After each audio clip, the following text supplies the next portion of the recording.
Hello, this is BBC News with the latest business headlines for viewers in the UK and around the world. Saving the planet, EU leaders meet for crucial climate talks.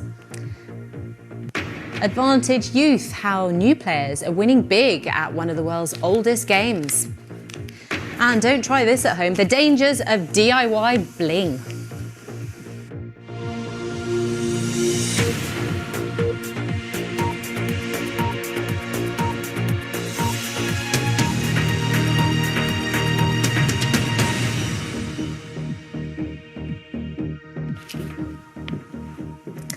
Hello there. Now, most agree it's a good idea, but few can decide on the best way forward. A low-carbon future, that's what we're talking about. That is very much the goal. And today, EU leaders meet to discuss how to get there.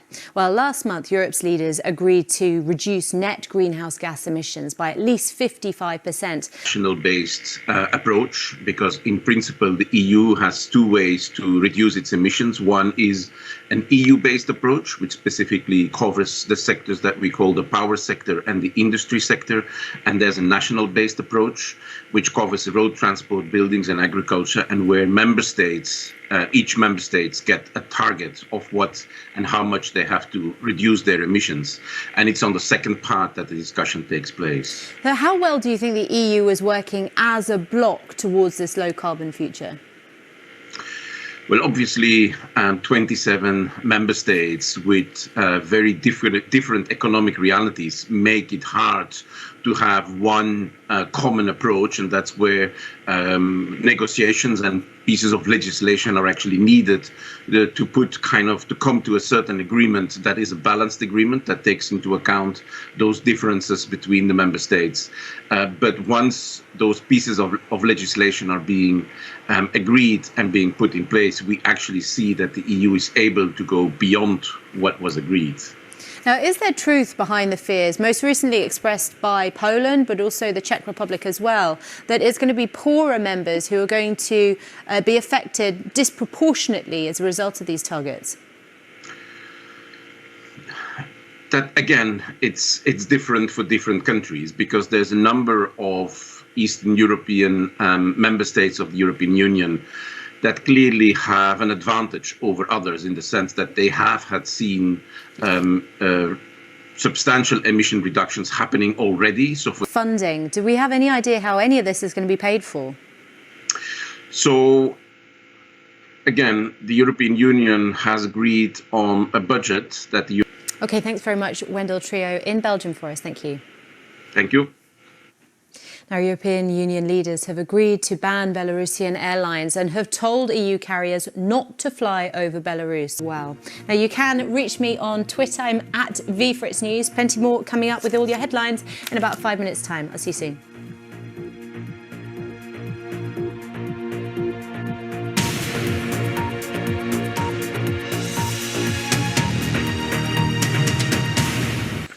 It may not feel like spring at the moment for many of us, but there's something to cheer you all up. The BBC's flagship nature programme, Springwatch, returns to our tellies tonight. Yes, and we can talk to presenters Chris Packham and Michaela Strachan, who join us now. Morning, and you're back together, aren't you? Which is great. How are you both?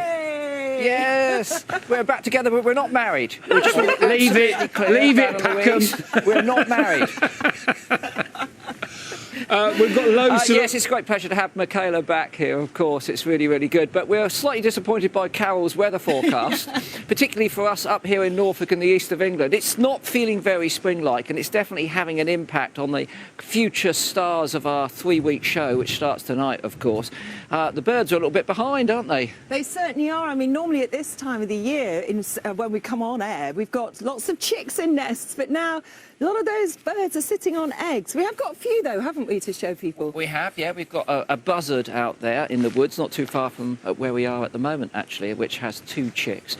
And we've been watching them being diligently looked after by the adults. And, of course, the buzzard's a big bird, so when we had quite torrential rain here yesterday, the female went back to the nest and formed an umbrella with her wings, keeping those chicks nice and dry. Easy for a big bird, under cover, but more difficult for smaller birds and certainly for those that are out in the open. And what I love about having the birds of prey prey is they take a long time to fledge, so we'll be able to really watch them grow over the 3 weeks that we're here. We've got other birds like swallows that we will see fledge maybe next week. They're feeding chicks already, aren't they? 3 chicks, yeah, sort of half grown. Do you know what? That was a question I wanted to ask both of you, because I've noticed there's quite a few birds' nests I've seen, and sometimes the birds seem to go very quickly. So it depends on the birds, does it? How?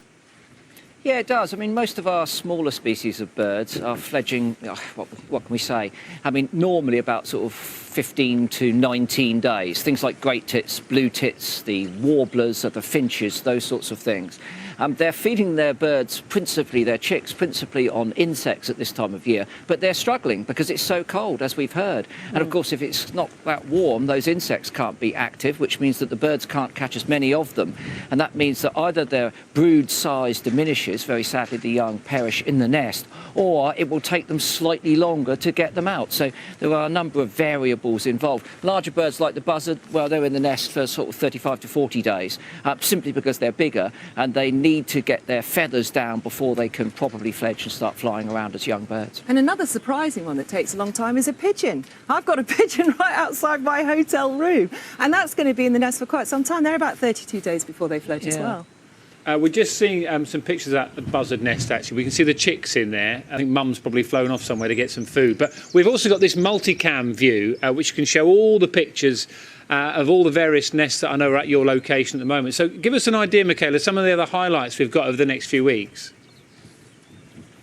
Well, that's the whole thing. We don't really know because cameras are being put on nests all the time throughout the weeks that we're here. But you can see on there already we've got kestrel, we've got swallow, we've got the buzzard, we've got avocet. So we've already got a fantastic selection of birds on the nest. And remember as well that we'll obviously be featuring them in our show tonight at 8 o'clock, but you can watch those cameras online between 10 a.m. and 10 p.m. And I know a lot of people really enjoy watching the development of all those chicks. And we're not just watching the birds here in Norfolk, of course. We've got Iolo Williams, who's up in Scotland at the Allerdale Wilderness, north of Inverness, and Gillian is over in Northern Ireland at Strangford Loch, Castle Espy, WWT Reserve over there. So we're doing everything we can to cover all of the corners of the UK, and we've been out and about for the last few weeks making films as well, being battered by that cold and unseasonably wet weather, but nevertheless we've got some gems in the can, as it were. A fabulous farm that's going through a transition of using what you might call contemporary, more industrial farming, and it's scaling back, so it's giving some of its space over to conventional conservation, very much like that you would see on a nature reserve. It's got a rewilding area, which is experimental and obviously very exciting. And then the working part of the farm is now practicing regenerative farming, so they've cut out the use of pesticides and as much fertiliser as possible, and they're looking at using that land in a much more wildlife friendly way. And I mean, in our initial sort of observations, we've only been here for a few days, is that it's working. There's a very large number of farmland birds here which have declined elsewhere, masses of hares. Honestly, you walk over the fields and you don't think there's anything in it, and suddenly those ears will pop up and you'll see so many hares running all over the place. You can see right behind us here, I mean, this is a fantastic hedge, and there are hedges all over the place, and in those you've got nests, you've got all sorts of insects, you've got a lot of wildlife. It's a very exciting place to be. We've so often been at RSPB reserves that are managed for wildlife, so you would expect to see a lot of wildlife. What's great about here is it's a working farm that's working with wildlife, and for us that's really exciting. Oh, brilliant. It's lovely to talk to you both. I look forward to watching Springwatch over the next few weeks. I'm sure we'll catch up with you again soon. Thank you very much to Chris and Michaela. And as Michaela was saying there, Springwatch 2021, it actually starts tonight at 8 o'clock on BBC Two. And as Michaela mentioned, we do this, our children are obsessed with birds and nests. So we go online and watch those nest cams live as well. They're available, I think, she said, from 10 in the morning until 10 at night. 10 at night. They probably need a rest, don't they? Yes. You are watching BBC Breakfast. It is exactly 8:59.